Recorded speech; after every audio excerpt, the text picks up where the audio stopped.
Flag is a symbol of our unity, strength and diversity. It represents hope and auspicious of our people. May our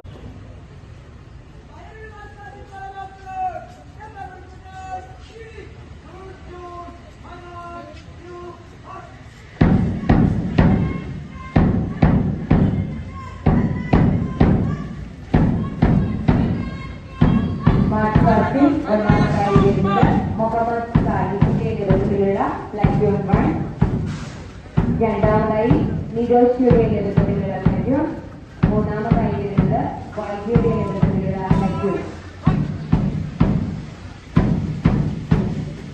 നാലാമതായി അലിയുടെ നേതൃത്വത്തിൽ